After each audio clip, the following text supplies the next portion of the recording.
only way I'd be getting into that is by a total accident. Yeah, So, exactly. That's how I'm going to get into Bitcoin, yeah. is that it just shows up on my computer randomly. Yeah. Oh, that seems legitimate. Yeah. I don't. Yeah. All right, you ready to do this? Sure. Yeah. I guess so. Yeah. Nice. The enthusiasm. We love Yeah. it. Yep, it's magic. Mm-hmm. Mm-hmm.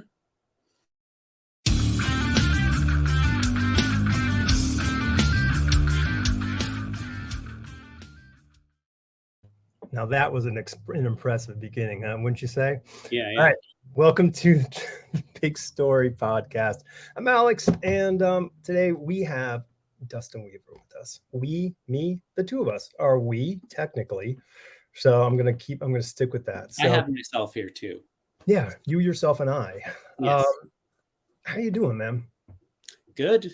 I'm hopeful that this time we can get this going. Yeah. So if anybody is aware of the saga, there's probably 3 people out there in the world who understand this. But yeah, this is the third at bat. So we apparently we almost lost this at bat. There was a so we'll see. No,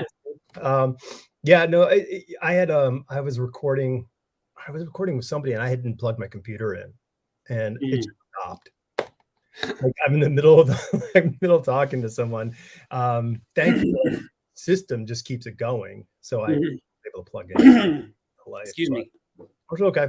I also had con cough from going to what was it?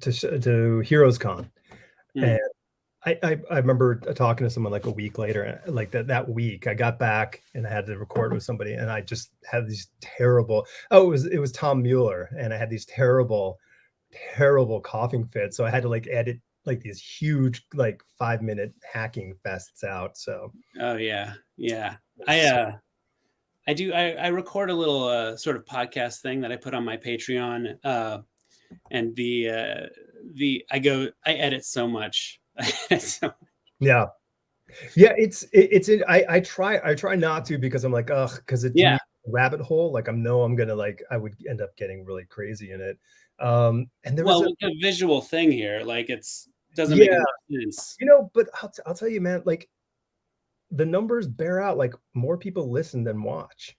So I think it's just that like conversations are things that like you can kind of, it's like eavesdropping. You're kind of involved in the conversation, but you don't have to sit and stare at people all the time.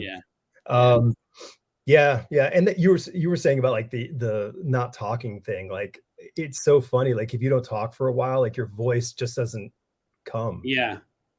Every time I do that podcast with my friend DJ Bryant, who also makes comics, and I don't know, I require at least like 30 minutes of just talking with him before we get started, because I'm sitting not talking to anybody so much of the day. So it's so weird. It's a real thing. Like I'll find if I'm sitting and working all day long and my wife comes back from her studio and my voice just isn't there. Like it's just this thin thing. I'm like, it's tough. I'll sometimes I'll sit and play the guitar and sing, and that kind of forces like my body to work again. But yeah, it's I won't do that for you. I won't sing here. We could sing a little bit just to get warmed up. We can a little duet. A little Simon and Garfunkel. Yeah, there we go. Yeah. So dude. So let's go. So what are you? I mean, you've got the Patreon and you've been doing that for a while. How are you finding the experience in Patreon? It's an interesting and mysterious world, I would say. I don't know. I don't know how to feel about it. I mean, it is like basically I'm doing a blog like I used to do. I've always had a blog going or something, posting about whatever I've got going on, or I like to talk about myself in that format. So it's like that, but yeah, people are paying to see it. I feel, I don't know, like but I don't have too many people on there. It's just a few people if they want to support, but it's at the same time, it's like it's very nice of them, but I almost feel like sometimes like maybe I should just make all of this like totally free and people can just support if they want to through the Patreon. And I'll just, because Yeah. I feel kind of like, just through witnessing social media and whatever, it really feels like any kind of creator really just wants to share what they create.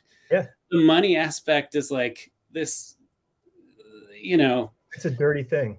yeah, it's a dirty side of it. And it would be so nice if it wasn't there, because really it does seem like everybody would just be creating and sharing these things freely if they could. And if Sure. it made sense, I know I would like, yeah, I mean, I would, I'm always posting artwork and whatever. I just want to like go, hey, look what I did, Right. Well, yeah, because I mean, it's like, it's like that feeling like when you were a kid and you did a drawing, like, in school or something, you wanted to Yeah. like show your friends, and that, like, it's just kind of like, it's the kind of natural kind of vibe of it, but like, Mhm. stuff costs stuff. That's the problem. Like, if it wasn't, Yeah. like, if hosting a podcast, like audio and video on Patreon was like, it's not free. You got to pay for that stuff Yeah. somewhere. So it's like something like there's be nice offset. So yeah, I don't know. I mean, I just started Substack not too long ago, Yeah. and so far I'm liking it because the newsletter tool is nicer than that I found that Patreon had, Uh-huh. and they also the audio and the video hosting is free. So Mm. yeah, so they're beta testing the video. I hope it actually sticks, because otherwise I Mm. don't know what I'm gonna do. But yeah, I don't know. I mean, yeah, I mean, like, yeah, like, hey, if you like it, pay for it. Cool. If you don't. Right. It would be nice if that would be the route. Mm. I don't know. Yeah, it's a weird thing, and maybe, I mean, it's so new. Maybe this is all just kind of like version one. Like, maybe version two will have a better solution for everyone. Yeah. I don't know anything. Yeah. I, I don't I out of don't my get depths. Yeah, I don't get the newsletter from whatever, Silicon Valley, so they don't tell Yeah. me what's going on. Yeah, so I mean, now do you find any sort of like, because I mean, you're doing your book, like your comic, on Mhm. Patreon. So like, is that something that, like, you're like, hey, this is the easiest way for me to do it. This is the way that I want to do it. Like, what was your sort of your decision tree? I did that in just to keep myself working on it, really, because um I've published the 5 issues through Image, and there's no deadlines, there's no boss, there's nothing. I'm not answering to anybody. It could fall off the face of the earth and nobody would say anything to me. I mean, there'd be thankfully some people who'd be like, hey, where's that where's the rest of the comic? Oh, but dude. but I don't, they're not my, I'm not really answering to them. Mhm. But putting it on Patreon, I don't really want a lot of people checking it out on Patreon, because that's not the intended place for it. I intend Yeah. to publish the issues. It's just to keep me going, like, okay, I got to have a page this week, Sure. so it keeps me going. Okay, so okay, so it's your basically your credibility factor. Like, because like, if left to your own devices, you're probably like the majority of all, comic book creators are like, well, mm, later. Yeah, it's what, for a while I was working on it, and um, realizing that I needed to have income coming in while I was working on my own thing. Yeah. And so I started taking a lot of cover gigs. This would have been in like 2018, 2019. Started doing a lot of covers, and the more I took on in that way, it just pulls your attention. Also, changing gears, like just changing gears from a project to a different project, uh can really slow you down. Like, you just kills momentum every time. So um I was hopeful that I could maybe not take as much of that kind of work and stay focused, and that's what part of why I started the Patreon. You know, it's not, I don't know. At this point, I've just been trying to bank a lot of work so that I can come back with a good run of issues, and which looks like, if all goes according to plan, I'll be putting out the next issue at the start of next year. So Wow. yeah. So And so no, finish your thought. I got mine locked in. I was just gonna say, I think I might be doing it in a quarterly. So Okay. the issues are long. This we're talking about Paklis. Yeah. Uh, That's a good and idea. That's yeah, talk about Paklis. yeah. Uh, the issues are long. They're like 56 pages each. So it's the last time I put those out, like one right after the other, I had them all like done, and then it's just, then I'm sitting there with like, okay, I'm on to issue 6 and I've gotten a lot of it done, but there's no way I can keep, I don't know. Right. Well, you can't keep like you can't obviously monthly because it's too long, and bi-monthly becomes crazy. Yeah, quarterly. There's some hope. There's some hope with the quarterly. Yeah. How do you so one thing that I always struggle with, and I'd love to hear how you struggle with it, is like you're working on your thing. So like your thing is your, it's your passion project, and you're like, okay, I'm doing this and it feels great to work on it. But how do you handle the email / phone call from client work? So, a publisher calls or emails and says, hey, we want you to do, like, how do you handle that? Because for me, it's super hard to go, all right, cool. I will deal with this in 2 hours when I'm done with my block of time that I've locked out for this. Like for me, I just go, I got to work on that thing for the client to make sure the client's happy. Like, do you have that problem? No, you're a regular human being, unlike me. Yeah. So you're talking about like, if I take on that job, how Yeah. do I? Yeah. Because a lot of times I have become very good at saying no to things. I've learned how to do that. Mhm. It's key. It's key to Yeah. saying no to some things. Um, you know, I haven't, for the most part, I've taken on um, short things, like I said, like covers, or like the most I've done in the last few years is like I did a single issue of an Eternals one Yeah. shot, Right. and that was like the longest job I've had in like, I don't know, like many years now, since 2017, I think. I've been just taking like short, like, luckily there's been some things like I did like just like 6 or 8 pages of there's a Spider-Man noir thing I did, which was only 6 pages, or but mostly, I set my personal work aside, focus on that, get it done, and then return to the personal stuff. I don't want to be, those things have deadlines. My thing doesn't. Right. That's part of the problem with staying disciplined with your own project, is that Yeah. being self disciplined and motivated. But Yeah. yeah, it is. It's always nice to return to doing my own thing, because it is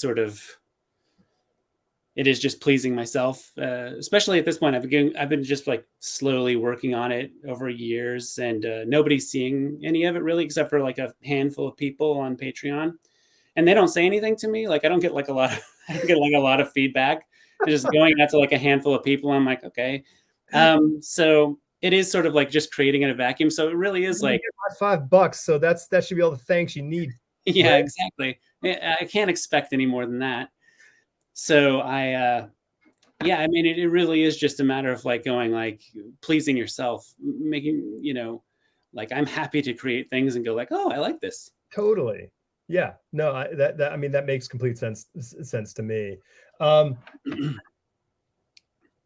so like, I mean, let's kind of wheel the thing back. So I mean, like, you've been doing a lot of work. I mean, you got into the industry. I mean, you got into the industry, to draw comic books. I'm assuming for publishers. Like you were like, Yeah. hey, yeah, because some people get in the industry like, I've got a story, like, hey, I've got a comic that I want to make, and they go out there and they make this comic to what level or they choose to do it. So like, but you like intended to get into the industry as a comic book, artist. So Yeah. so that's a different roads before you say, hey, I'm going to do my own thing. Like that's an interesting sort of kind of pathway. Because, and I think it might be, because it's tough when you are sort of like, a gun for hire, and Mhm. you say, hey, I'm going to say, do a thing now. Like it's a kind of a, it's a scary proposition. Yeah. But I kind of see that the market, the way comics live right now, is that it really embraces this sort of duality of, cool, you get to draw the Eternals, and I'm super psyched to see you draw the Eternals or whatever it is. And I also am really excited to see what you have to show. That's Mm. completely your own thing. Um, so like, what was the thing for you that like you said, like, I got to do this, like this one thing on my own? It was always the plan, when I was becoming a fan of comics. That was like right. I was a fan of comics for like a year before Image began, Okay. Okay. and that's really when I was like, oh wait, there's something to do here. Like for me before then, it was like um, it was just cool stuff to draw. I Yeah. was looking at I was a drawing kid, and so finding comics was like, oh, look at all this cool stuff to draw. I Mm-hmm. can copy this picture or that picture, and I can make up my own characters or whatever. But like, it was great for a drawer.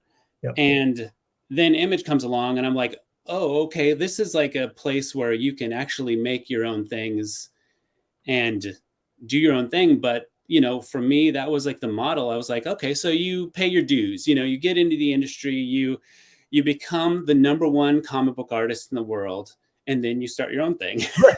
Sure. So that's what I have to do. It's so simple. Why not? Why doesn't everyone do that? Right. Yeah, exactly. That's the plan. I will have that done by what, 16 years old? I think I can manage that. It took me longer to break into the industry, uh, but yeah, that was the idea. It was always, I have my own things that I want to do the entire time, through high school, whatever. I'm making up my own stuff, Mm-hmm. and I'm not, I'm kind of keeping on top of. For me, it was like I wanted to work for Wildstorm, Yeah. uh, and so I was like staying on top of like what they were doing. I was interested in that, um, but my thinking was like, sure, you come in and you'll draw, and maybe draw like a run of Backlash or something, Yeah. or you come in and you do some Gen 13, and then you jump off, you do your own thing. That's what all of these people were doing. Right. But by the time I was breaking into the industry, things had changed quite a bit. Yeah. Uh, but that was always the plan. It's so, what I think is super interesting is that you like you and whatever, your age group of, of people who are interested in doing comic books at, at a young age, this template appears.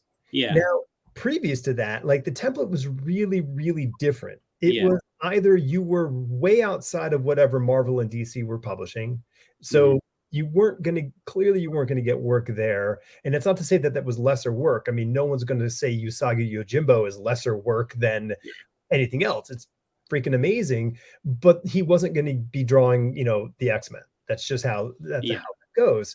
And so it was a very sort of like these kind of like really like independent people out there doing their thing. And people who maybe had been shirked by the industry, like, hey, damn you, I'm going to show you, I'm going to do my own yeah. thing. So, but then all of a sudden, 91 rolls around. 90, I guess was it 91? 92 is When it, Image began, okay, I think. so Yeah, 92 rolls around, and like this giant thing happens, hmm, and I got into the business in 91. So I get into business with these guys who are sort of on the top of the, riding the wave. Yeah. Like there was Yeah. nothing bigger. And you felt like the tiniest little person in the in the Marvel offices going, Yeah. hey, can I get some work? And meanwhile it's like X-Men is Yeah. Todd McFarlane, and it's just blowing out the door. And you go, okay, and then a year later, like it's a ghost town, and like an image hits and just blows everything up. So like for you to say like, oh, well, that's what you can do now. Like Uh-huh. if you were like 5 years older, you might have gone like, well, I guess it's just go get a job drawing comic books. Uh-huh. Yeah. Oh, and there's also the whole idea of image. Those guys are really pushing this like creator owned, like the Marvel takes advantage of us, Yeah, because we're sure. and so that was all baked right into my brain, where I'm like, okay, you can't, like, you got to do your own thing. You just have to. But they had their name in place. They had their reputation. They had this whole thing. So I, you know, coming into creating for Marvel, I do feel like, you know, that was the goal. The goal was to take that path. But unlike those guys, I think that my eyes were open to, you know, to what the deal was. Right. Like, I'm working for them. This is their stuff. Yeah. Uh, it's um, it's a job, Yeah. and that's no reason, of course, to not to do your best and try to inject real artistry into things and real creativity and some of putting yourself into it, because all those things are going to like help you to be good. That's Sure. and you want to be proud of the work you do. So um it's but yeah, I come at it with my eyes open to like what the deal is. I'm working for corporate comics, I guess. Yeah, and it's also a two-way street. I mean, the thing is that like, like Todd McFarlane wouldn't be the giant he was if he was on, pick the lowest selling book in Yeah. like, I mean, Spider-Man is an incredible platform to show off your skills. The X-Men Yeah. are an unbelievable platform. Like these are, so it's this kind of thing. Like, I mean, if you did I don't know, like, I don't know. I can't think of like the not popular characters, but if you did like, your Batman story and you did a whatever not so popular character story, well, that Batman story is just going to sell more just because it's Batman. So, Yeah. I mean, it is this giant machine, yeah, but you can use it as much as it can use you, yeah, if you know what you're doing, I guess. yeah, And if you know where to draw the line, uh of like, okay, like well, that's like creating my own thing, is sort of me drawing the line. I really felt like I was having to go like, okay, I'm quitting comics or something so that I can make comics, right. but make the comics that I want to make. And yeah, and they're somewhat different than what I would make for Marvel. um Also on that path is like always pushing towards writing more, things for Marvel, being able to write your own work. It's all on that path. When I was first becoming a fan of comics, um, uh, I really loved Barry Windsor Smith, and he's one of the first guys that I was like copying drawings of. And Good choice. yeah, it was I guess this kind of segues into kind of origin story territory. But I always looked at like his career in an interesting, like, it was interesting to me, his career path. Like he wrote, like, he writing things for Marvel. He was like pushing in that direction, and he also was a guy who was like commercially successful, like successful in the mainstream superhero things, but clearly his heart was kind of like in somewhere else in a way. He could do that. He could do that better than most people.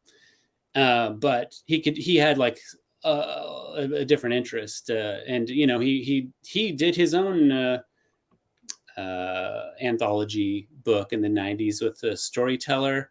Yeah. And I don't think there's a lot of differences between him and I, but there was something to that. Like I was like, okay, maybe that's somebody that I identify with even more than the Image guys in a way. Okay. Because they broke away from Marvel and basically made the same stuff they were making to make Marvel comics, so to speak. Yeah. I mean, it's just, but maybe they made the comics that were in their heads when they were 12 years old. Mm-hmm. Like, oh, wouldn't it be cool if we had this character who did this, and then that sort of sits back there. But what do you think it was about Barry Windsor Smith? Just like Jose Luis Garcia Lopez, you have to say their full name. Yeah. Like, what was it about him that you think you saw which was a differentiator? I mean, take the art style out of it, because nobody draws like him. So like, what do you think it was that because you said you saw something, you recognized something. What was it? When I was getting into comics, you first get into like, what is a character or something like that. Like, and I was pretty immediately attracted to Wolverine. Yeah. And so I started, and at that time it was like Silvestri and Larry Hama were. That's a good run. Yeah. That's what got me in. And then I was like, and it was only like issue 40 something where I start collecting that. And so I was like, well, I can get the rest of this series. Like I can go into the back issues and buy this comic. I didn't fully understand how comics worked, that there were like multiple Wolverine series. There was like a mini series where there's 5 issues, and then there was another number 1 after that. I didn't understand. 40 comics of Wolverine. So what? Like, yeah, of course I can get all the Wolverines that exist. I'm like, this has Wolverine on it, but it's Marvel Comics Presents Wolverine, right? Which is a different series. I'm like, how does this work? It was confusing, but I soon figured it out. Yeah. But in the Marvel Comics Presents, they had Weapon X. And so I'm like, whoa, what is this? And I'm getting Weapon X. And to me, it was kind of like the first taste of like, there's something else going on here. There's something artful. There's something kind of like there's something deeper happening to this comic. And I was like, well, that's interesting. This is all kind of like I said, fun stuff to draw and entertaining. But here's somebody really doing something interesting. I had not read Watchmen. Of course, this is like the very beginning. I had like a handful of comics to my name, in my possession. Really, I was just getting like Wolverine and Ghost Rider but it was based on art, there was like a Mark Texeira doing that, and he could draw Ghost Rider better than anybody as far as I was concerned. Yeah. So that's what it was, and I think for a while, I was collecting comics and kind of going like, well, this is cool. This is really cool. But like, there's something else you can do with this, right? There's other things you can do here. I know there is. Yeah. And it was a while before I was like really discovering, like Watchmen or the Frank Miller stuff, but then that just kept going, then it became like manga stuff, where my interests really, I think I always remember getting like an issue of Ghost in the Shell. Oh yeah. And I was like, whoa, okay, like this is interesting. This is like, this guy's like putting so much work into this. It looks so cool. I don't hardly understand what the fuck is going on in this. Nobody does. It's great. but it's really cool. And it's like this, cyberpunk science fiction thing. It wasn't superheroes. It was a kind of action story.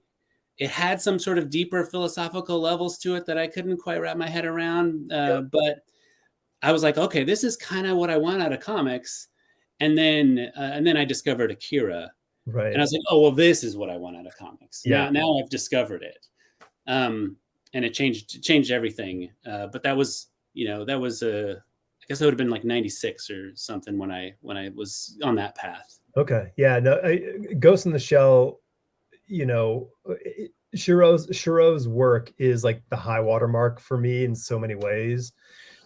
Yeah, I think I discovered him in art school, and so this is like 1989 or 90, when I first Oh yeah, came across this guy. And it was just mind blowing. And, yeah. and much like, Watchmen and other things, like it demands you to keep reading it over and over and over, Mhm. not only because the artwork's phenomenal and the general story is phenomenal. There's all this stuff that's happening in here that you're like trying to connect these sort of dots. And um, Yeah. It yeah, has this great energy to it, like from just this creative energy. You can just well, see it's a one guy. person. What's that? It's one guy. That's why. Yeah, Like yeah, there's no loss. It's like the difference of like having like your sketch and then your inked piece, like the steps it take to get from the sketch to the ink piece, like some of that energy that you had in that sketch is just never going to get to that final inked piece. sad but true. Yeah. Yeah, and that's the same kind of thing that happens Mhm. with like with manga in so many sense. It's like, well, it will invent speed lines to at least gin up some action, but Mm. like with Shiro, it's like straight from the tap, Yeah, he looks like it just comes really easily too. Like it's not it feels like somebody's just like drawing just like it's flowing out of them. It feels like that. bad. Yeah, Atomo stuff has especially on Akira. perfect. The Otomo stuff is perfect. Yeah, it has like this kind of it's more stiff than Yeah, Shiro, which in a way I kind of identified with more because I had a kind of stiffness that sure. I've been trying to work out of myself. But Lucid. um, yeah, but something about that I was like, okay, well, this guy I can wrap my head around more than Shiro, who It's I don't know unwrappable. how he's doing it. It's unwrappable. Like that's the thing. Shiro is Yeah. he's completely unwrappable. Back to Barry Windsor Smith. Back going to Smith is like I think one thing that like when you were talking about it, I was thinking like I was playing like the Weapon X stuff in my head over, and I think there's this sort of like interstitial quality to the storytelling that it doesn't Mhm. feel like you're following this sort of this linear narrative of like action, action, action, action, action. It's Yeah. action, action, action. Like these things are happening in pulses that you're kind of like, it's almost like that, like you're unconscious and you're waking up and you're coming into consciousness and going out of consciousness Yeah. and coming into It's like a consciousness. dream. Yeah. It is, yeah, it's very much like a dream. Yeah. It's a mind fuck comic, Mhm. really, which is unlike anything.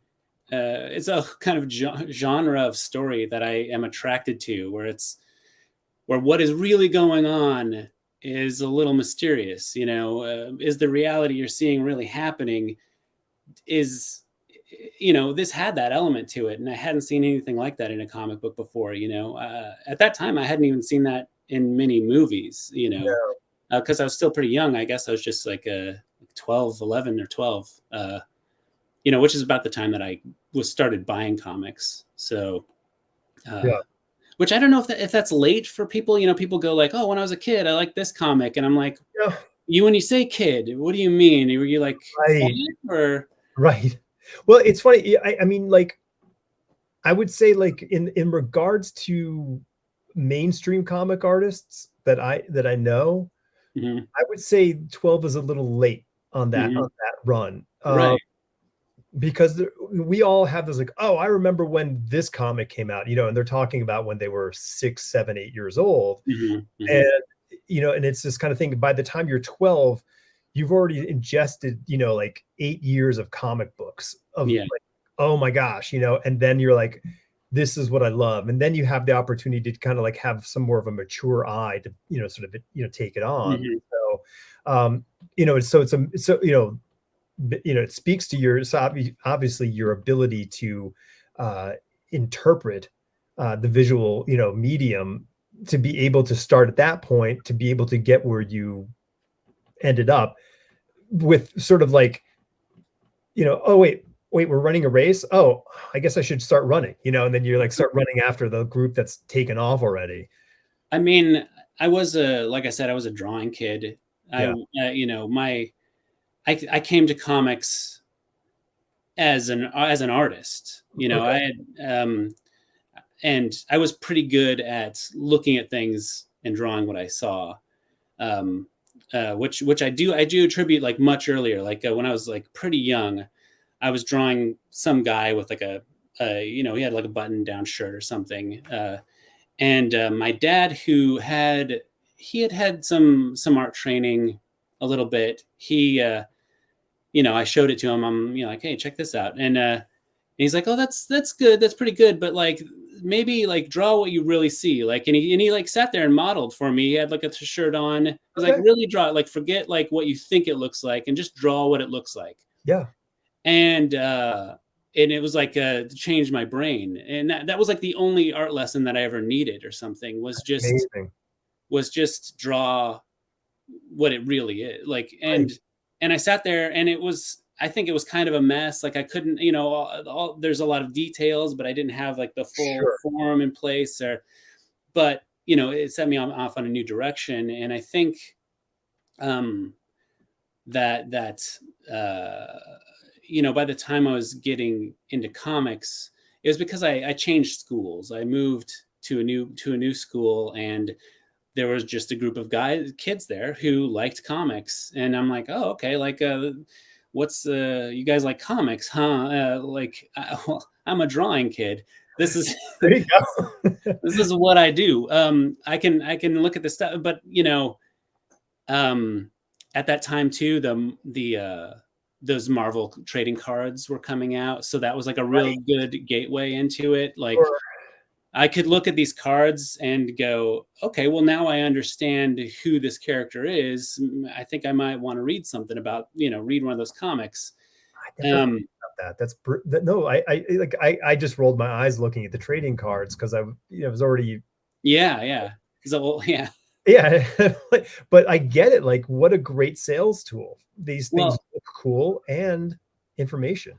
Yeah. Well, in those series 2 cards, this was also where I discovered like, oh, there's different artists doing these things, and some of them are better than others. And Arthur Adams did a bunch of those cards, and I discovered this. You could see these little AA. He would sign a little AA on the cards, and I'm like, I need this guy who's AA. Who is this AA guy? I need more of those cards. So because I wanted to copy the drawings on them, Sure. and so that's what it was, like those guys. And then like the X-Men #1 came out, and I can remember like a friend of mine going like, oh, have you gotten this X-Men #1? I'm like, I don't know what you're talking about. Like, I don't know, I'm out of touch. Right. And I'm also like really skeptical. Like, when anybody's like, hey, this is really cool, I'm like, yeah, okay, yeah, I'll believe it when I decide if it's cool or not, And so it wasn't until like the issue 2 hit stands, and I see this cover, and I'm like, oh man, this art is really good. And then I became like obsessed with Jim Lee at that point. Yeah. And it was all Jim. I had to get every back issue with Jim Lee artwork on it, every cover at that time. Like, I was like, this is the guy. And he was, it's funny. Jim was like, what Jim ended up evolving into to that period was this really wonderful amalgam of John Byrne and Art Adams. Like, he was able to kind of like, sort of connect those two into a, thing to draw like straight up, like great superhero comic books. Like, that's what he was doing. And it was such a great vibe, like, I'm like, oh, like, he figured out a code and cracked the code. Like, it really felt like that's what he did. I mean, you know, over time, you know, he has his weaknesses, Hmm. Yeah. uh, you know, areas, things that he's not as good at doing. Yeah. But as far as like, you know, this kind of stoic, powerful superhero stuff, Oh, yeah. I'm just like, well, that's when I'm drawing that sort of thing. I'm like, okay, I got to like tap into that old Jim Lee influence Sure. and It's bring that fight's up. over. Let's all pose. Yeah. Yeah, Like, no, no. I suppress the Atomo influence a little bit. I, you know, give people certain proportions and because Right. that's Right. like the best way to do that. Yeah, yeah, sure. No, and it's funny because, like, the thing is, like, you look at Jim and you go, like, Jim could probably end up like looking like a bunch of different artists over any sort of course of time with it, with what he could do. But Arthur, you're like, nah, like that's the only thing that Art could actually end up drawing, like, is the way he Mm, draws. Like, that's what he does. Like, that's the thing that comes out. right. Yeah. Yeah. Yeah. Yeah. Yeah. It's in yeah, that your dad's advice was brilliant and beautiful. Uh-huh. My friend gave his daughter, who is an unbelievable talent, like what I think is some of the best advice, which sort of pairs into what your dad said, which is like, for every 10 things you draw, like 9 of them should be from the real world, and one of them is for yourself, Mhm. because that's the only way that's going to make you like just so much more in tune and aware of stuff, rather Yeah. than like 9 things for me and one thing for the from the world, because it's just make believe at that point. Mhm. So, Mhm. and then you can go off and do make believe on, like, if it's a project. You see what I'm saying? Like, but you got to get that, like you were saying, like you did the drawing your dad, and like, but you didn't have the understanding of what was the structure below Mhm.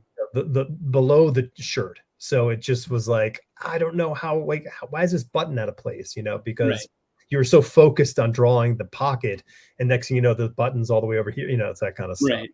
Uh, Shirt Yeah, problem. you learn these lessons quickly though, Yeah. like Well, you hope you do. yeah. Yeah. So Yeah. like, so I mean, like, so you're preteen, you're hitting your teens, like, so like, how does that work out for you? Like, going through middle school into high school, like, was just drawing your sort of your side kick at that point, like, just all the time? Yeah, I mean, this is a story that I've told in several different places and forms. Yeah. But when I was but I can't get away from this particular story. It's when I was Part of you, dude. yeah, when I was 13, I had non-Hodgkin's lymphoma, Okay. and my family, we decided, like, I was just starting chemotherapy, Right. and we were like, well, let's take a little vacation. We were living in Alaska. Um, Okay. yeah, yeah. When I moved to Alaska. So that's when I met the comic book kids. They were up in Alaska, but it, we had originated from Southern California, and we were going to go back down there and visit some family. And also, if you have cancer, at least at this time, you could go, you and your family, to Disneyland for 2 days for free. Okay. Yeah. Uh, and so we did that.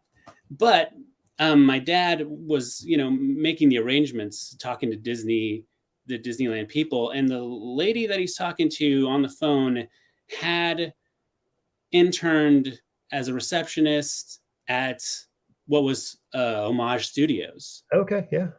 And my dad, he's really chatty, so he's just talking about me, and talking about that I was into comics. And she's like, oh, well, I used to work basically for Jim Lee. I bet I could contact them, and if you guys wanted to, like, you'll be down here, I bet I could arrange it so you can go there. Yeah. And so we did that. Like, on our trip down, we went to Oh, yeah. what was then Wildstorm. It wasn't quite Wildstorm yet. It was Yeah. like, I think 4 issues of Wildcats had come out. Okay. Uh, it was is right in that time. He was working on the 5th issue when we went there. If you're familiar with issue 5 of Wildcats, it's the one with like the big gatefolds, Okay. which he had like on a couch in his office, like a big gatefold, like laid out, and I Hey. saw that. Yeah. Um, but also there, I wasn't even expecting this. Mark Silvestri was there. Okay. Willis Protasio was there. There were some new guys like Scott Clark was working on Stormwatch, All right. and Jeffrey Scott Campbell. I saw like his. He wasn't there, but I saw some of his artwork. To see like the whole thing, and this is when I became like real to me. I was like, oh, this is what I want to do. Yeah. Um, So it became. this was in La Jolla, right? This wasn't the La Jolla Okay. location yet. It Pre was. La Jolla. Yeah. It was yeah. But it was still very cool. It wasn't like on the beach in La Jolla like it was later. Yeah. Um, and that location was really cool. Like they had like a complete. I don't know if you ever saw that place. Yeah, Like, no, I've been there. Yeah, it's the best. yeah. But this was before that. It was just looked like normal offices kind of area. There was like a bullpen area. They had a ping pong table and some games and toys everywhere. And I was like, oh, this is great. Yeah. Take that, Google. Yeah. Yeah. The Silvestri's there drawing with this socks on, it was the coolest. And so I was like, okay, I'm doing this. This is the job. Before then it was like I was just having fun drawing the stuff. Right. And I didn't know what I wanted to do. Sure. I didn't know. I actually thought like I thought like, oh, maybe I want to do like become a Disney Imagineer or something, like design those rides. Like I liked drawing little like maps to rides and like an experience. Okay. But no, the comics took over, and when I came home throughout the chemotherapy time, I was like working on like my first comic, and I put in a pretty I kind of like I plotted out like a 4-issue arc. I laid out a first issue, like I totally laid out the whole issue. I was working, when I went there, I saw like, oh, they're drawing on 11 by 17 paper. Jim gave me some. He Wow. gave me some image paper. He's like, here's what we really use, draw on that. And so I was like, okay, this is my comic. I have a handful of this paper, and it was image paper. I started drawing my comic on it. Mm-hmm. I got, I'm going very slowly. And, I got about 9 pages into it before, it just kind of tapers off. And because, I was a teenager, I was like, Hardly a teenager. You just got the official title of a teenager. I mean, you were a kid. yeah. And you're going, it's high school, it's friends, it's girls, it's this kind of, there's so many distractions, there's so many things. And like, I just kind of put it on the back burner. I'm like, I'm going to return to this. But by the time I'm going like, okay, well, like, can I keep working on this? I'm like, no, well, this artwork's, I've become so much better than this. Right.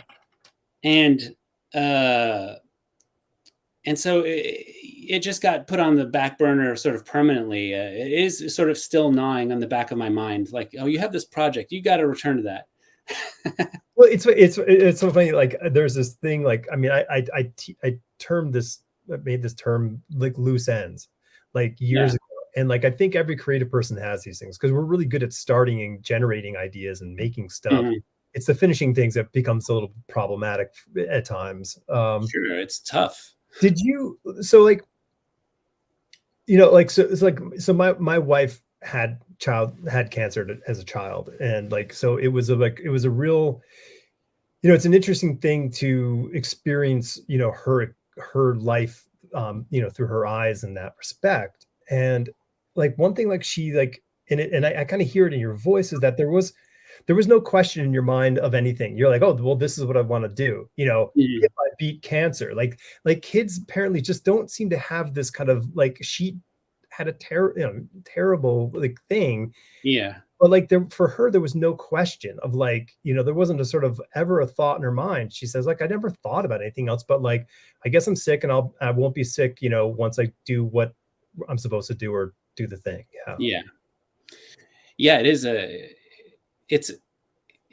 a sort of great thing about being young when that sort of thing happens is maybe you just don't know enough to like you're not thinking about your mortality. You know, No, your so parents are.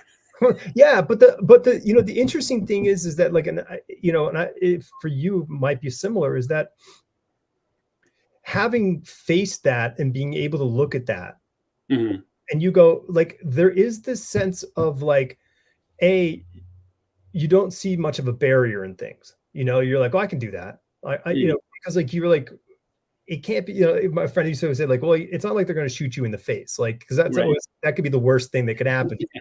So it's like, it's There's not like, perspective. right. Yeah. It gives you a level of perspective that like you don't get until you're in your 50s, when Right. life Mm. turns on, you know, starts turning on you in that respect. Yeah. And so it's kind of an interesting blessing to, you know, in a creative spirit. And I don't know, I can only judge on creative, you know, the creative side of things. Yeah. Yeah. um I mean, did you feel that like like you have that sort of like, you look back and you can always be like, all right, well, I can get through whatever that this is, or you know, and you have sort of the sense like, I got to do it because Yeah. this isn't permanent. Yeah. Yeah. There is a kind of I do think that there's a perspective there. I don't think one has to face death at a young age in order to get it Right, necessarily, but I do have a an appreciation just for going. When going gets tough, I'm like, hey, I'm alive, and this is not that bad. right. You know, and that is helpful. Yeah, again, it is much easier to deal with that stuff when you're young, when it's not totally your responsibility to really even deal with it. Yeah. You know, you don't have any choice. Yeah. Uh, and in really, it's my parents who were feeling the real stress of the possibility of death or anything like that. Not me. I mean, I'm just sort of going like, I was upset because I lost my hair, and the girl I liked probably wasn't going to like me. Right. Of course. Of course. Yeah. My concerns were like that, but And it's um, Alaska. There's not a ton of them. You gotta, you know, like, listen. right, yeah, the ratio is all off. Yeah. Um, but yeah, it did.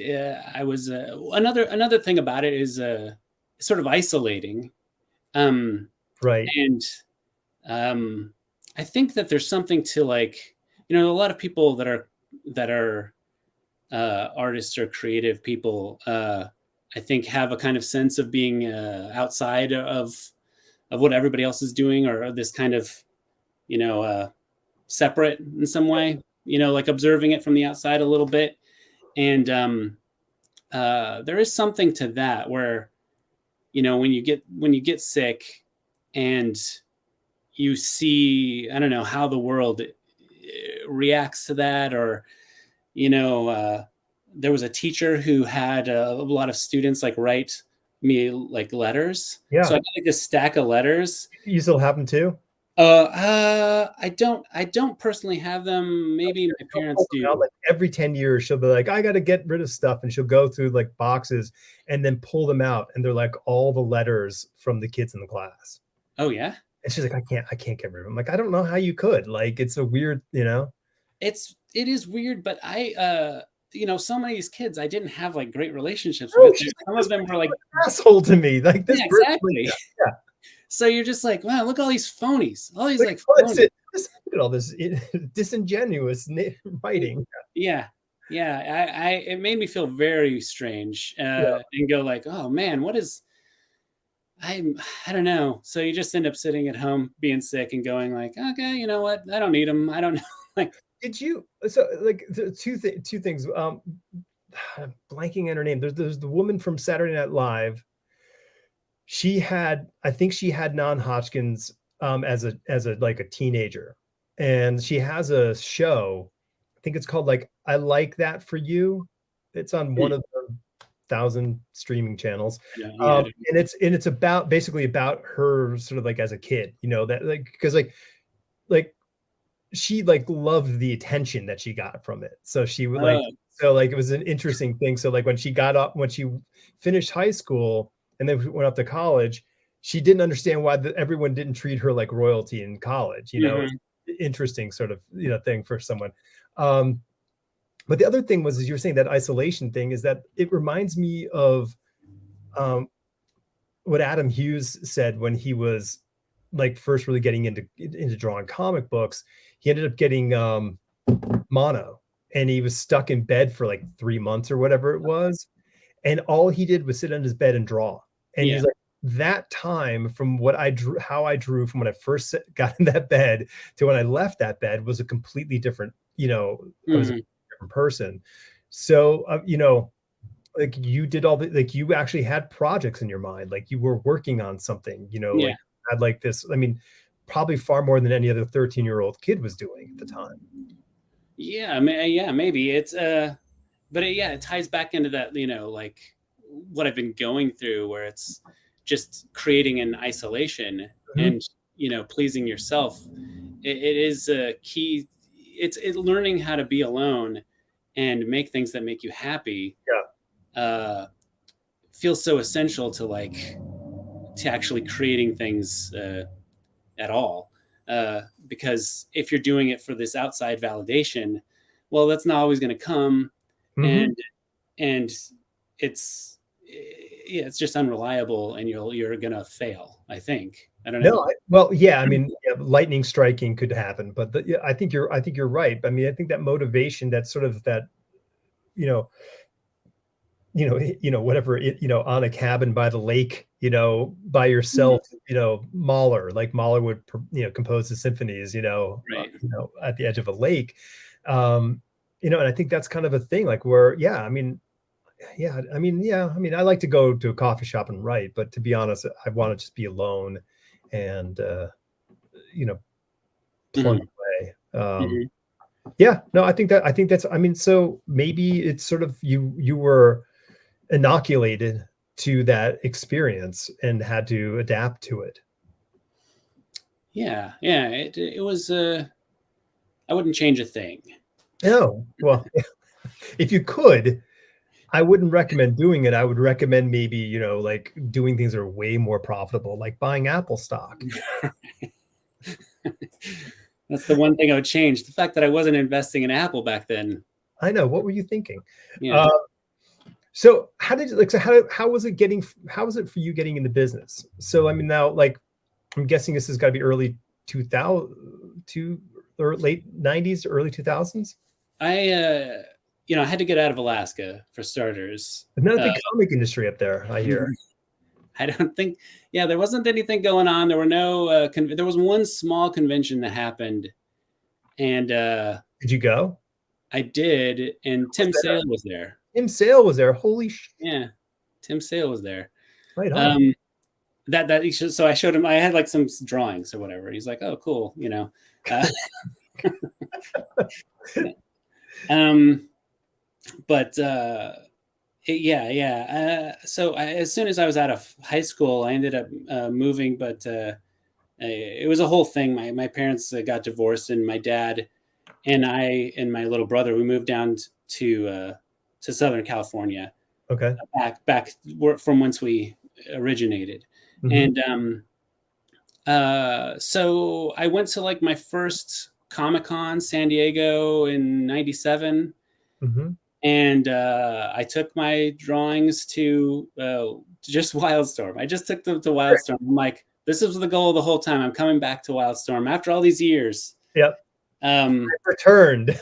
yeah, I got a really good response to what I had, but you know this the industry was just in free fall. Like at this time, What, like yeah, I, forgot, I apologize. What year was this? '97. 97. Okay. Oh yeah, no, sure. It was in a nosedive at that point. Yeah, yeah. I mean, Wildstorm was just about to sell to DC. Yep. The like it wasn't great timing to try to start breaking into comics.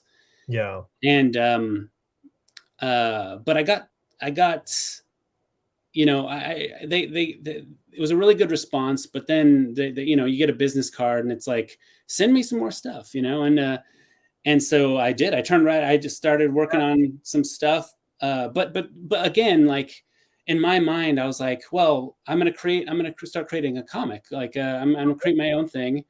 I have a story I started, and I sent them the first 4 pages of it, and it got a very, like, you know, I called them up because I had the business card. I'm like, hey, did you get those pages? He's like, yeah, you know. You know, I think it was John Layman. Okay. Was who I talked to, but it was like, you know, it's great, but I don't know, like there's just nothing happening, nothing moving, you know, nothing going on. Right. Um, I missed the next year of San Diego, but I came back in '99. What I started doing was I started sending stuff through the mail, like through '97 and '98. I was sending them my submissions to Marvel. Just wild stuff. Oh, no, you were going to Marvel, you said? Yeah, I was sending Okay. to Marvel and DC. I was sending to whoever I could get, Okay. and I was getting the form letters back, Yeah. rejecting these things. There were a few where it was like specific little notes on things, and um, but yeah, then in '99, I came back to, I went to San Diego again. I came with like, I was fully prepared. I had like my portfolio.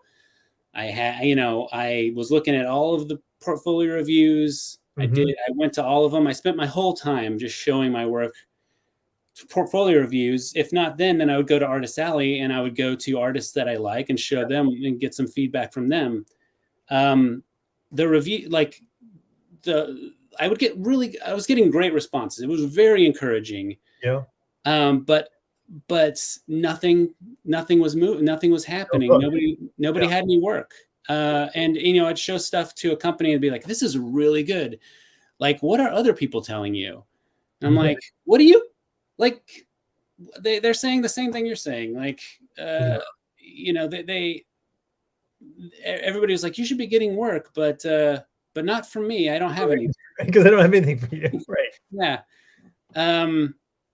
So it was at once like really encouraging because just to get a really good feedback Yeah. and feel encouraged, like, okay, I think I know I think I can do this, but at the same time, no work happening.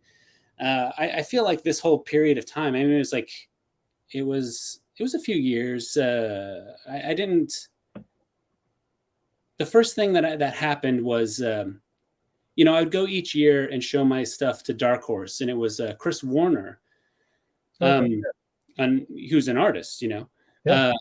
And I know Chris Warner from, he did like Predator stuff, and so Chris Warner was doing the portfolio reviews, and each year I was showing him stuff, and I would send him stuff, and so he saw that I was like continually Improving. showing up with more work.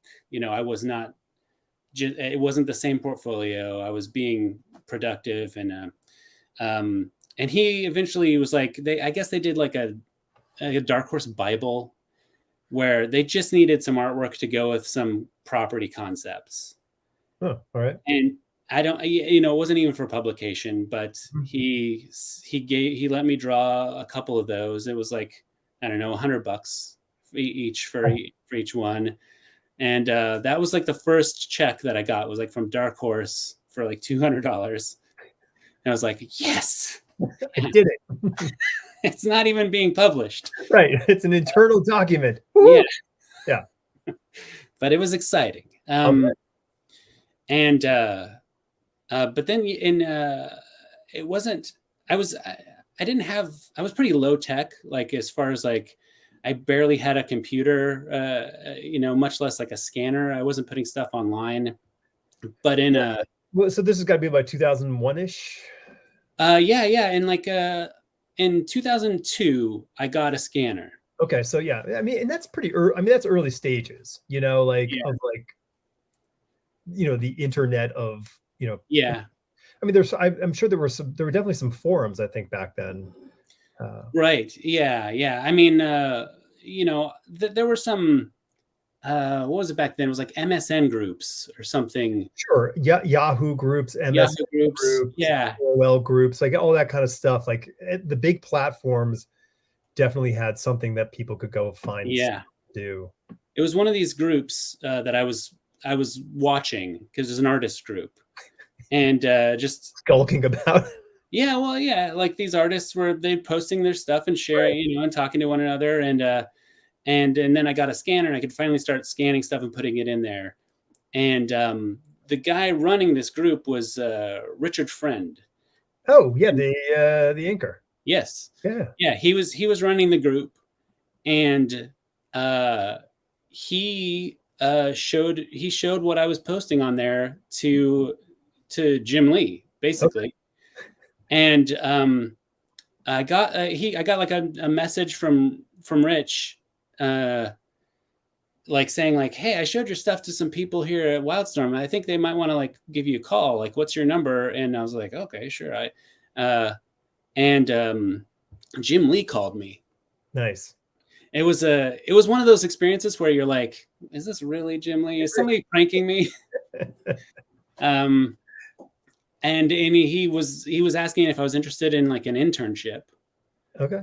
at Wildstorm, and hell yes, I was interested in that. So I did have an internship at Wildstorm in 2003, Okay. Wow. um, which was very cool. It didn't lead to a lot of work because I was kind of in the same boat as I was out without the internship. You know, it was still a matter of like making a portfolio, and I was sending it. Well, I mean, they were run by DC, Yeah. and I'd show it to the guys at Wildstorm. And they're like, "You should send this to DC. Send The this to partnership. Right. yeah." They're like, "Send this to Will Dennis over at DC. You can like." And I'm like, "This is all I've been doing. Like, what?" Right. Okay, I mean, it doesn't. You know, I can tell them like, "Oh, I'm an art intern at Wildstorm," but I'm not. You know, of course, it was very cool to be at that time. There was, Jim was there. He was. There was a lot of traveling happening at the time. I think it was a chunk of my internship where he was in Italy. Uh, but Okay. you know, Lieber Mayo was working in there. You know, I could look over his shoulder all the time. Uh, Carlos Deanda. Yeah. Um, uh, yeah, it was a cool experience. But really, what ended up paying off was actually that connection to Dark Horse, because Chris Warner had needed some fill-in pages, and he's like, "Oh, well, I'll get this. I'll get the kid. I'll get Dustin, and he can do these pages." And I did that, and I did a good enough job. And then it's like, "Oh, we are doing. You want to do we need somebody to do Star Wars tales." You know, they had their Star Wars anthology. Uh, you know, anthology books are so good for getting like new talent and trying people out. Best thing. Yeah. And it's a shame that they don't do better for companies, because they are this very good way to try out and, you know, Yeah. working for a company. But I did a few Star Wars Tales stories, and then it just kept, you know, just snowballs, you know, from a few fill-in pages to getting onto a Star Wars series. Were you interested in penciling or inking your own stuff? Like, was that a sort of a?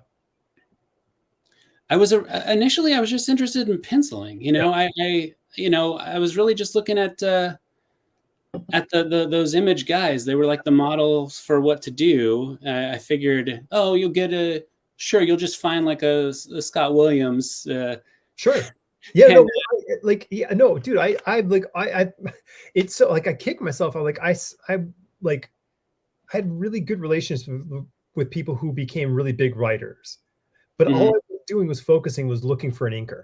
Like, I got to find an inker. Got to find an inker. the thing that got me inking, there was a point before I got my internship, where I was like, you know what, I think I should learn how to ink. I'm gonna go get some inking things, and I'm gonna mess around with this. And but when I was that first Star Wars Tales story, at that time they were just shooting straight from pencils and color and having it colored. Wow. Okay.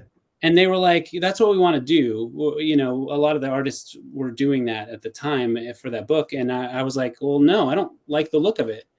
And I was like, well, I'll ink it. You know, no extra charge to you. I just want my stuff to be inked. And so, I mean, for me, I'm like, well, it wasn't a matter of like extra work.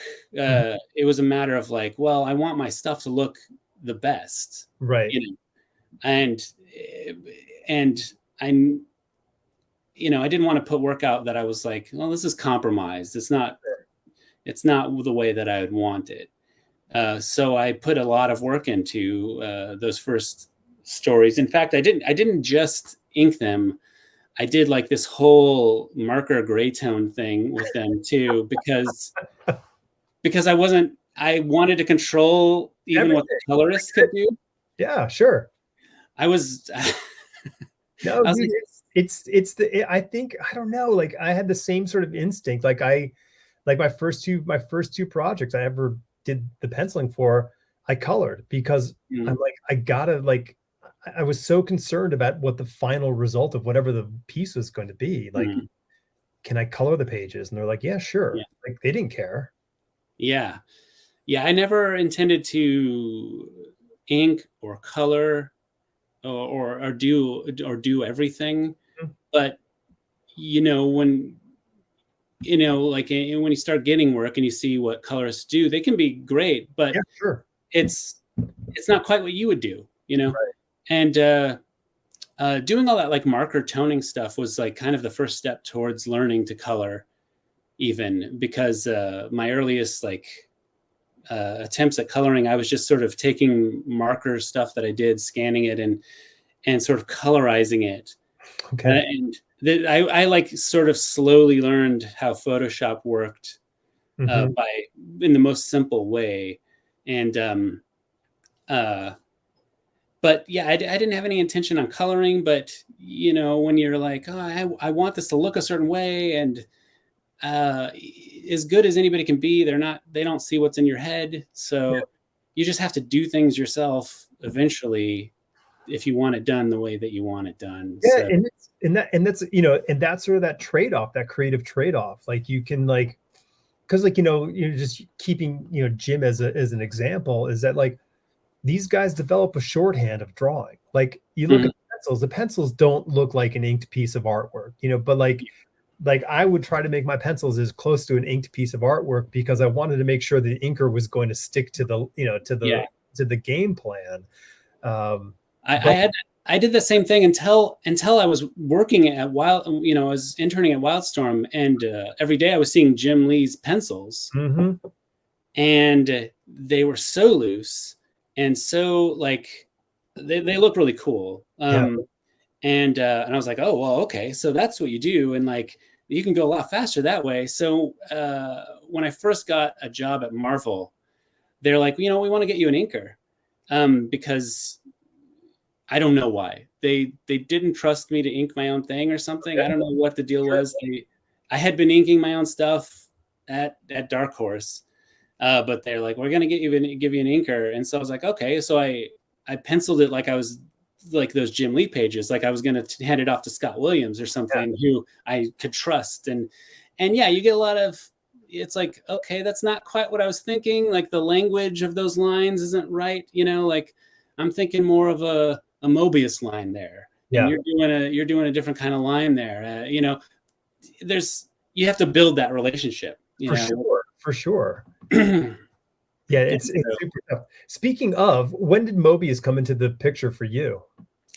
You know, it was actually I guess 2001. In 2001, I was actually at San Diego Comic-Con, rushing from one portfolio review to another. Sometimes you had to like schedule them, like you had to sign up in the morning for a time.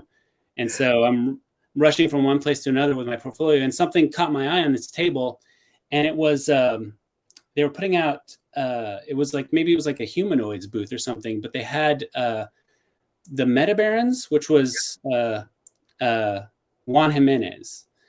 Okay.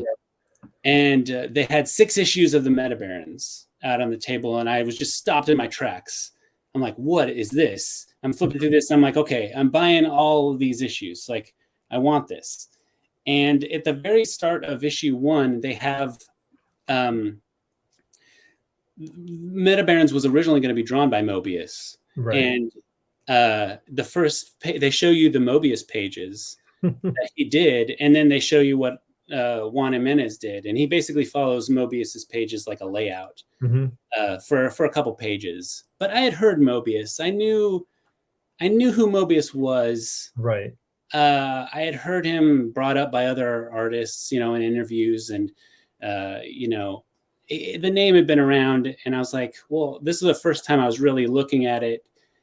But also, I just wanted more of this world, this science fiction world, and so I picked up, one of the small Dark Horse books. It was like they put out their own collections, and then there was like the Epic collections, and I just started buying that stuff, and it was it was a big deal. Very big. Yeah, it's funny. Like he once again, it's like these outliers, like the Barry Smith, and then Mobius. These people who have such an obviously command of the actual medium that they're working in, but their line is so specific and unique that it demands our attention, and it's almost, in so many ways, it's so hard to like deconstruct it. You can't look at it and go like, oh, well, clearly I know why they made this line or why they draw this way. Like it's really hard to forensically, take their work apart and then like reassemble it.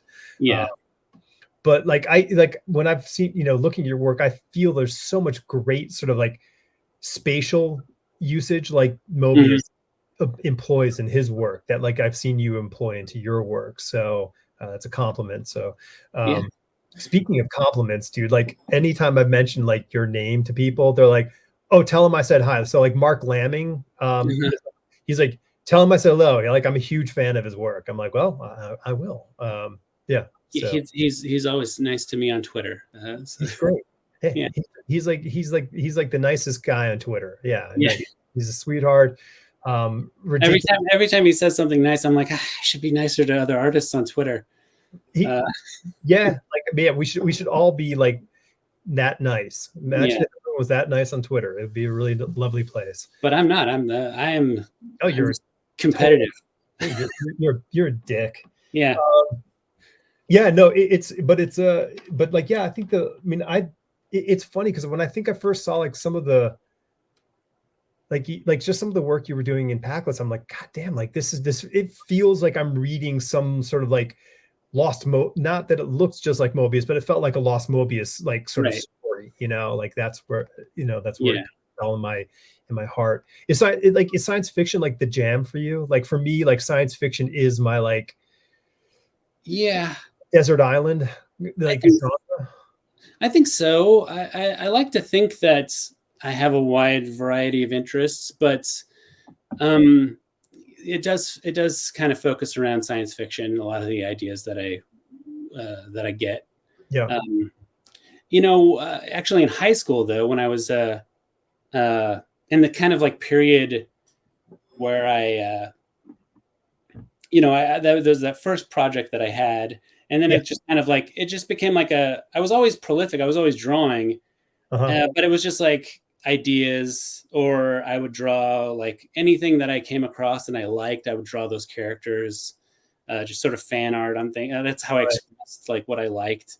And I read Watchmen. I have to draw the Watchmen now. I read whatever I read, I had to then draw those characters. But at a certain point, I just started making up stories, but mostly they were like kind of slice of life things. Like I was looking for like I knew that I needed to work on storytelling um, and that's what I wasn't doing. And Mhm. so I just started trying like just telling stories about people that I knew. These would be things that nobody would ever see. Right. And or I started a story that was like kind of a lovers on the run thing, a little bit of like true romance, Yeah. Wild at heart. I was very into movies, Yeah. so much of um, The so much, Getaway. what's that? The Getaway. Right, yeah, yeah. I mean, that's a whole genre. Um, Badlands, another good one. But yeah, I mean, I do, I think I have a wide variety of interests as far as like the kinds of things that I want to draw. But yeah, science fiction is the big one. There's just so much fun to do there. I like designing things, Mhm. and um, so yeah, when I got into comics, I got into it in doing Star Wars stuff, Yeah. and that was kind of a perfect fit.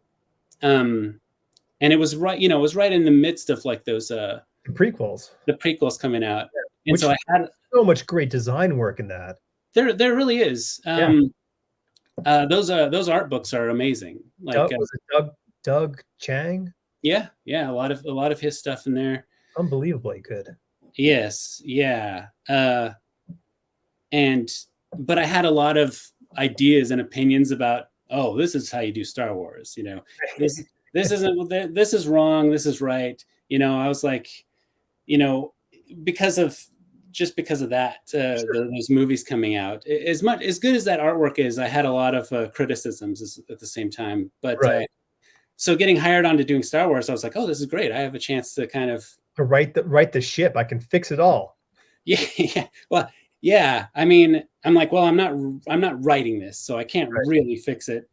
But what can I do as the artist? And I took the like designing the ships really seriously. I was really looking at the philosophy of how they would design ships in Star Wars, and how that universe worked, and um, what made the ships, what made the designs good, and stuff like that. So it is cool because for the most part, the Star Wars comic book stuff, like there's not a lot of attention given to like designs of ships and stuff like that, and generally those things don't get forgotten. But what's cool about like what I do, there's continually people like there's other things that picked up on my designs. They're like they got used in role playing games or something, and like uh people made they've made 3D models of my designs to like use in other things. And so you Nice. can't it's gratifying to like have like, oh, I have like an impact on Star Wars that has like gone beyond just those handful of that Those group of issues. stories. Yeah, yeah. Yeah. Yeah, no, it's cool. So, but that's, I mean, the thing, I think one of the things about science fiction is that it's such a great backdrop for kind of any sort of tale of humanity. So you can kind of like, it doesn't have to be spaceships and all this stuff. It can be really kind of low grade, Yeah. but you can always kind of apply it, because the second you are doing something fantastic that doesn't involve, um, magic or mutants, it's science fiction, and Hmm. you're good to go at that point. So, well, Yeah, and there's like, of course, yeah, good science fiction is talking about reality, yeah, um, but also science fiction is really weird and can easily be quite surreal. And yeah, it's a very versatile genre to play with. yeah. So there's so much to do there. No, I mean, I think it's like, I mean, I think Star Trek is what I cut my teeth on, was, with science fiction back in the Hmm. early 70s when it was on reruns. Hmm. But like it really was these stories that was so exciting. Like and then as you get older, you're able to realize like, oh, that really meant a little more than just what I thought it was, and then you get to enjoy it again. And then when Star Wars hit, it would just, kind of blows your brain out, and you're like, oh my gosh, like, and it's not deep. Like Star Wars is not deep science fiction, No. it is surface, yeah, it's fantasy. Exactly. It's fantasy science fiction, which is kind of cool because that's also cool too. So, when did you for writing, how did you when were you able to sort of introduce writing into your, I mean, you're obviously doing these things on your side. You're doing your couples on the run stories or your slice of life stuff. And, I mean, you say I got to get better at storytelling. The kind of interesting thing is that you're getting better at your written storytelling by having to tell your own tale versus interpret someone else's script in a better fashion. Yeah. I had a lot of ideas, and I didn't have a lot of faith in myself to be able to write them. I kept trying, over those years, just, working on Star Wars, doing whatever. I was writing stuff, but I didn't think it was good enough. And it really came, there was a point when, so in 2011 or 12, I was working on Shield. Shield was a big series that for me at Marvel. Yeah. I did 12 issues of it. And, but there was a point in which there was no more scripts. There was 2 issues left to go on it. And it was, Jonathan Hickman was writing it. And, but basically Jonathan Hickman really took off, and they basically hired him to write everything. Right. They're like, we're going to have you writing everything. And he's like, well, I can't, there's no script for Shield. I was under contract with Marvel at the time. So I basically was under contract with them for another 2 issues. And so they were like, well, we're doing Avengers now. There's no Shield issues coming, but do you want to come over and do Avengers? And that sounds like a really great gig, obviously. Sure. Yeah.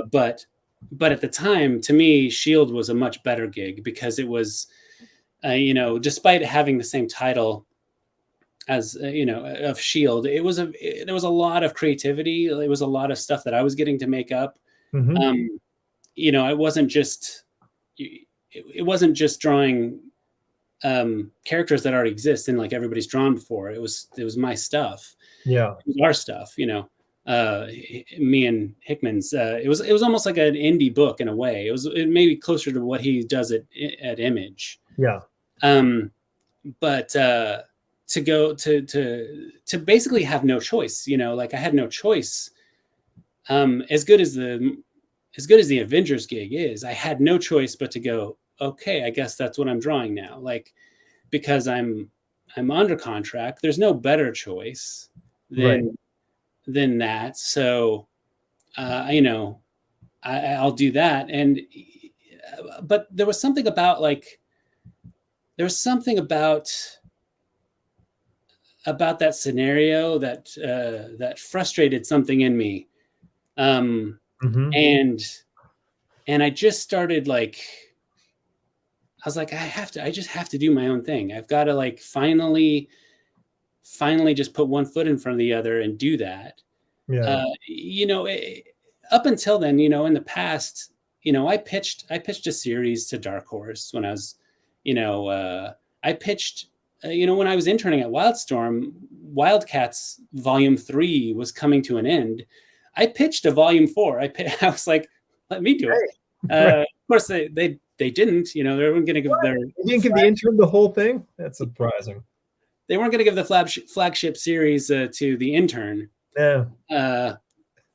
But and there was a lot of work put into this pitch. I was wrote out so much stuff. But so all along I was trying to get something going. But at that point, I just started drawing and just started making up a story as I went along, very, very quickly, drawing it as fast as I could. and making up as I went, and it was so much fun to do this. It was like an adventure.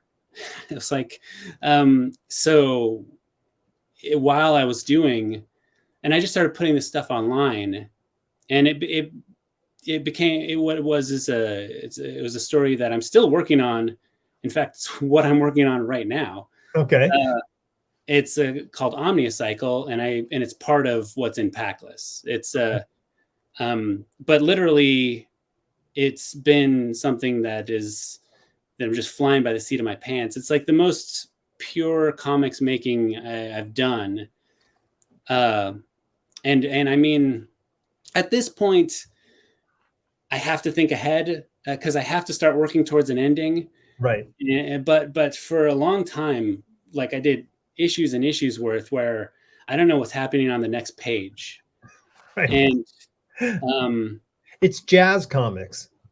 yeah, exactly, and you do and in that way you're throwing something in there, you don't even know what it means until you figure it out later, Mm-hmm. and you're but also without like all the planning, it's just working a lot faster, a lot looser, um, and it is like any mistakes that I make, they're just kind of staying in. I hardly even use a ruler drawing it.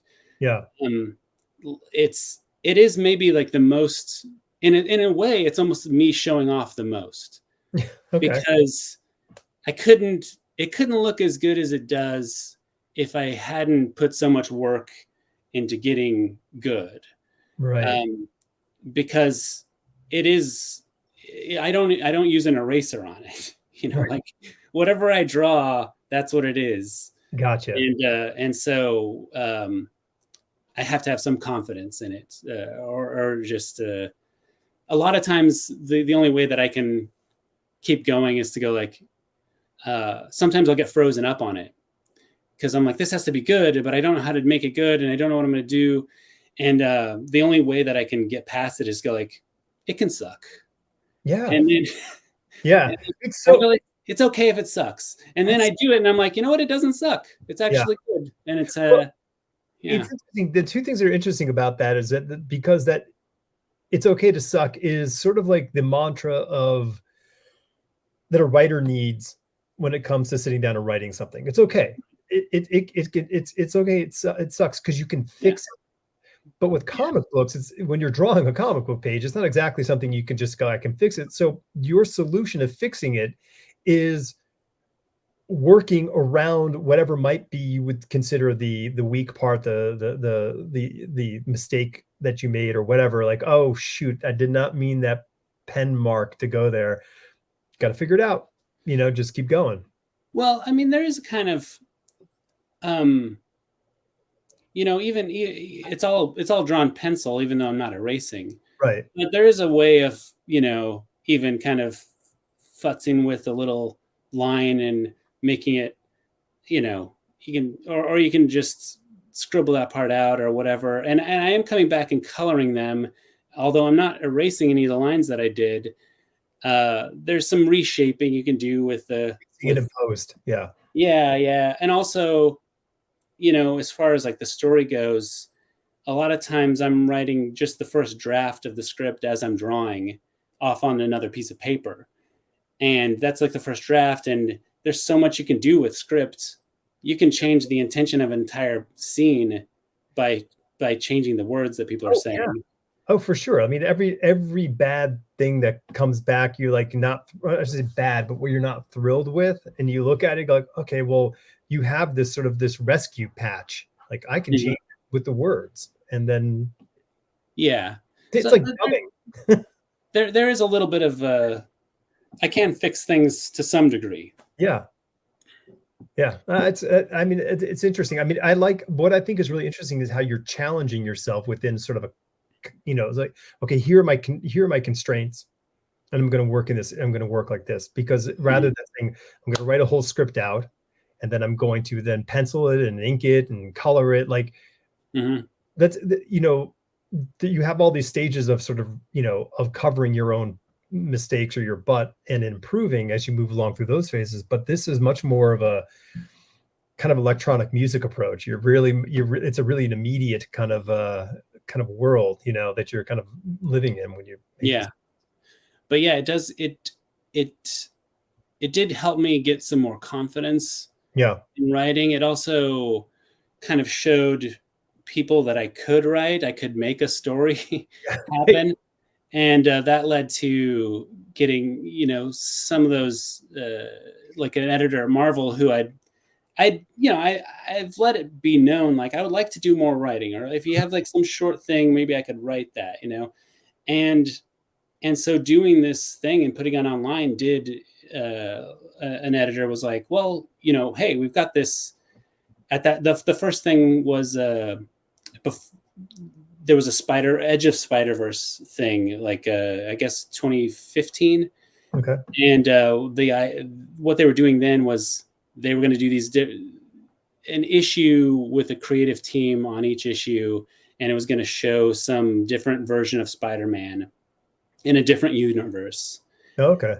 And they asked me if I wanted to do one of these things, if I wanted to like make up my own Spider-Man in his own universe. Yes, please. And yeah. So that was the first thing. And I have some regrets about how it ultimately came out, because I didn't give myself enough time. I bit off way more than I could chew. I was like, yes, yeah, I want to write it. I want to draw it. I want to color it. Right. And, I start producing the artwork, and it was like on a first draft of the script, and I needed to work on it more. And I was kind of like, well, I'll do it after I get the artwork done. Right. That wasn't really enough time.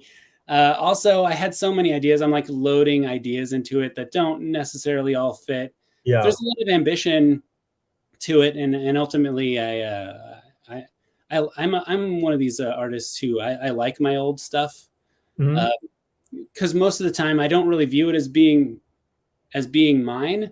I see it as being like, oh, this kid, he's onto something, I think. He's doing some good work here. I look at because I think you could do two things. You could look at the imperfections. You could look at the lack of craft or whatever that exists at the time. But you could also look at the purity of the thing. Like the purity of making comic books in those first 6 years of doing it. Like there's a magic in the artwork process for the person who's doing it that you can look at and you can see it. It's there. Yeah. It's beautiful. Yeah. I do think that there's a healthy kind of like balance to be struck between having like a real ego and having humility, where you think you're really good, so that you end up doing the thing. Yes. Like you have to believe in yourself to do it. Totally. But then you have to be critical in your work enough to actually improve and get better. Right. Yeah, sure. So I mean, if you were only critical of your work, you would never put one foot in front of the other. You would never get anything done. You would never show your work to anybody because it was not good enough. And you'd be dead in the water. Yeah. But on the flip side of that, if you're way too confident, well, your work is going to suck. You don't know it. We've seen both of those. You see both of those people all the time. Yeah, it always makes me think of like those early stages in like American Idol, when you see the people come in. And did you ever watch that show? Like like season 1, I think I remember watching it. Yeah. There's a lot of people that come in and they're very convinced that they're the greatest singer. Sure. They come in and they are dumbstruck by the fact that they're getting rejected. Yeah, right. They have like a total meltdown, and it never fails. They leave the room, and there would be somebody out there going like, "Oh, forget those people. They don't know what they're talking about. Yeah, you're the best. They don't know. You'll show them all." I mean, at least they have supportive people around them, I guess, which is a nice thing. But they have no internal editor. There's nothing inside those people thinking, is this good? Is it really? And I think you have to have that to the point where it pushes you to say, well, it's not exactly good, and I've got to figure out how to solve that problem better next time. Like with your writing thing, like what the thing was yelling in my head was like, well, Dustin, this is where the editorial process comes in. Like I was here, like that's, like, because you were just throwing all these ideas, like everything's going into this because I'm going to just show off. Yeah. That's when the editor is like, or the producer is like, hey man, we don't need 17 more guitars layered in here. We can just get away with the 3 that we have, like it's one of those things. Yeah. Yeah. And that's but that's time. That was your first time doing it. Like, so then when you like 7 years later, you're like, you're not doing that. You're like, let me just save this and I can use it at a later date. Yeah. Yeah. At that time, it's like, maybe I don't get another chance to do this. Well, that's the grabbing onto it, right? Yeah.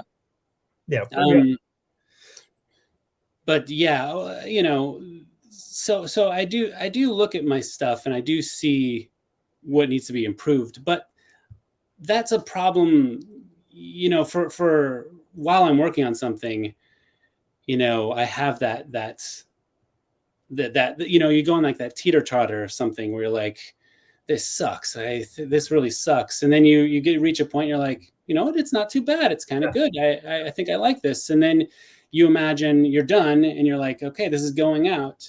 And suddenly you're imagining other people singing. You're like, it sucks. I think it sucks now. Sure. It's just up and down. But I think that's like the key. Yeah. Well, yeah. Cause I mean, you have to have that, listen, I know people who I love to death. And like one of their always phrases, like, hey, I'm pretty happy with how that came out. And like, that's the end of it for them. Like they're pleased with what they did. And I'm like, and they've never really achieved anything sort of like in a professional level, people aren't hiring them to do that, or they're not looking for them for solutions. And it's because they don't have that internal monologue going like, good for you for getting it done. But, maybe you could consider, this, that, other thing for the next time. Well, there's also artists who I've known who just act like they hate everything they've done. Oh, sure. Right. They don't want to look at like old stuff. They don't like what they just did. Yeah. They're critical of everything. And, some of these people are successful. And I ultimately go like, you like it though.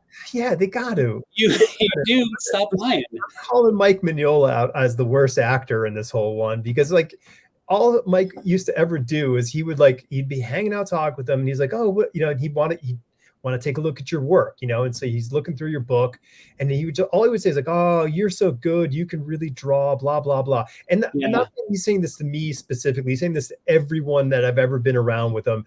And he's like, and I'm like, dude, come on, we all wish we could have solved the problem the way you did, because it's so brilliant, and I'm like, you love what you do, you have to, because you're so good at it, whatever. I mean, false humility or whatever it is, I don't know. I mean, I think there's some kind of falseness to it. But although in that scenario, I've had that plenty of times where, you're at a convention, you're seeing other people's artwork, and it is an insecure scenario. No matter how much you are no matter how into what you do, you are. Yeah. No matter, like in that scenario, I do think you're looking at everybody else. You're seeing what you're not doing, and and it can get a little where you're like, you're looking at somebody's artwork. You're like, this is so good. You're so good. You're really great. And, right. And then like later, outside of that scenario, I'll return their stuff. I'm like, they're okay. I was being very nice. I was being very nice person. Yeah, I know. It's a thing. And listen, we also don't like, I mean, maybe, I don't know. I don't really want to sit and hear that. Like, I don't want to sit having someone sit there just blurting out all, and because after like the first one, you're like, oh, okay. Like, I'm not really comfortable hearing all this sort of adulation, because, but I don't know. It's a thing. So have you, pardon my ignorance, but have you written for somebody else yet? Well, yeah, I wrote, I co-wrote a Rocksteady and Bebop stuff for IDW, Cool. which came about in a weird, I don't know, in a way, like they were doing this micro series where they were doing one-shot issues that were focusing on different villains, and my buddy was working for them drawing Ninja Turtle comics, and he wanted to do one of these one-shot issues, and he was talking to the editor about that. And we had a friend who was a writer, and they were going to do this together. And I was excited, just as being like the third wheel or something, just kind of going like, oh, this will be fun. Like I can sit on the outside of this and I can throw them some ideas too, you know, for what they're going to do with their story. And but that friend sort of backed out, you know. I don't remember what the reason was. Maybe he had something else going on. But then it left this friend of mine, Ben Bates was the artist. And he was sort of left with kind of like, well, okay, but I still wanted, you know, and basically I turned to him like, what if we do it? Like, you know, we're kind of excited to do this thing. So we pitched, you know, I don't know how familiar you are with Ninja Turtle stuff. There's a character named Slash who's he's a bad turtle. Okay. And we were like, bad turtles. The bad turtles are the worst turtles. Yeah, he's not nice. But we were like, well, they're not doing a lot with Slash. Well, let's like write a pitch for like a Slash issue. We wrote that, and they're like, oh, this is cool, but I don't know, we're not really wanting to do something with Slash for this, and they're like, we're wanting to do something with Rocksteady and Bebop. Now they had not been really introduced in the comic yet. Okay. So, and we weren't even thinking of them because we figured, well, those are some top tier villains, and they're not going to let us do that. But basically, they're like, well, write a pitch for Rocksteady and Bebop. And what was great about that is that because they hadn't introduced it, we could kind of, and at that time, like Rocksteady and Bebop had been in the cartoons, and they had not been in a lot of other Ninja Turtles stories. Okay.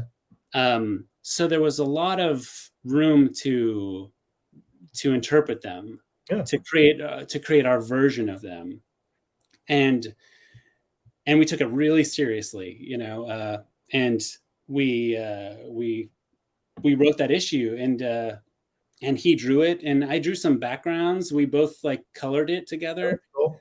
And having like a partnership there, and you know, we're both kind of writing, and we're both kind of drawing, and we're both kind of doing colors and stuff like that. So it was a relief to have this kind of collaborative effort. You know, it wasn't all just on my shoulders. Sure. And that issue, it did well. People really liked it, and they were really happy with it, despite the fact that at that time they were getting like, it was earlier on in the IDW run, and they were still getting like heavy notes from Nickelodeon. Oh, really? Okay. And so we got like a bunch of notes from Nickelodeon, like 3 different people from Nickelodeon are like commenting on our thing. Yeah. And it was kind of a trial by fire on dealing with editorial in a way. Sure. Everything has been easy since this point. Like this was like, they were like nitpicking over everything. It was kind of wild. And we had to reach this point where we couldn't do what they wanted. Like they were asking for changes. We're like, no, that changes everything. Like you're not, you know, they're just reading this thing and having like their thoughts and just putting those down. Yeah. Whatever comes to their mind. Yeah. And I'm like, is that a note? Is that a... asked me to give notes, so I'm going to give notes rather than go like, this is all right. Yeah. Yeah. And some of them are just like comments that you don't even know what to do with. You know, like, are we really doing this? Yeah. The answer is yes. Yeah. That's what's in the script. Yeah, we're really doing that. What is your... So there's just a point when I turned to Ben and I'm like, you know, we're doing everything on this. We're hijacking this comic. Right. in the spirit of Bebop and Rocksteady, Yeah. we are just we're doing the comic how we want to do it, and we're turning in like final versions of things, and we're still getting weird notes like, I thought we decided not to do this, and we're like, no, forget that. No, And your note doesn't mean we're doing it. thank goodness, like the editor at IDW was very cool. Yeah. Liked our ideas, was on our side. There wasn't a lot that he could do in regards to them, but we ultimately made the comic how we wanted to. Yeah. But what I learned from the experience was like, when you're doing things when you're creating for people, Mm-hmm.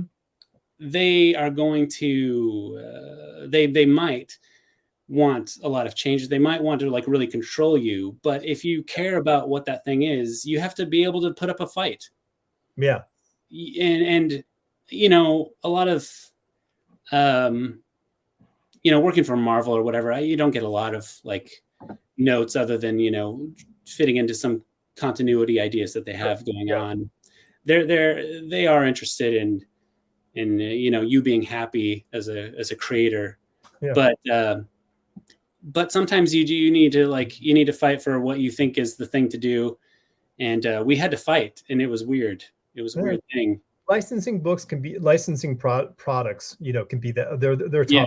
just because there's so many more layers of people who have to be happy. I don't know. Yeah. Before that, I hadn't written anything for this actually came just before that Spider-Man thing, but it was a different experience because I don't know. For one, I had a partner in what I was doing, and but that really after that that did well, so they asked us to do a mini series. Oh, okay, right. And at that second time around, we were kind of expecting like that Nickelodeon thing, and it didn't happen. Nothing. Yeah. They were silent. That's great. And yeah, we actually did 2 miniseries. Jeez. And so I mean, it's really, really a strange thing is that I've written 11 Rocksteady and Bebop comics. Yeah. And it's kind of fun because there's like a totally different fan group that I remember like somebody contacting me where they're like, I thought you were just the writer of Rocksteady and Bebop. I didn't know that you drew all this stuff for Marvel. I'm like, right. That's so fun. Which is kind of cool. Yeah, I mean, I think that's the thing is like when you do different stuff, like you can have people interested in these different things, and they're not necessarily apples and apples of people's interests. People are very much into the thing they're into. So, and it's great that they can kind of discover that. And then like, rather, maybe they're not a big fan of whatever the stuff you do. Maybe they're not a big fan of Marvel, but they like you. So they're going to dig into that and go like, oh, I like this too. So like, you kind of, you're magic, Dustin. You're magic for people. Or at least a magic doorway into something newer and cooler. Yeah.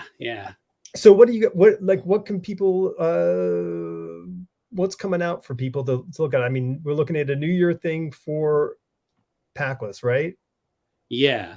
I'm making a deadline for you, so there you go. Yeah. If all goes according to plan. Nice. We love plans. Yeah. I know like January of next year, I think is the plan, but at the very least, like early next year. And so that'd be through Image. You're talking. Yeah. So nice. Or you can see it early if you just go to Dustin's. That's right. Yeah. And give him money now. You could do that. Again, like I would prefer people see it in print. Of course. That is how it is intended. That's how God intended it, right? Yes. On the 7th day, he read comics, right? Isn't that how it goes in the Bible? I think so. Yeah, I think that's right. Like that, maybe it was one of those days. Maybe like you did it after. Yeah. It was clearly had to have been Wednesday, right? He picked up his comics.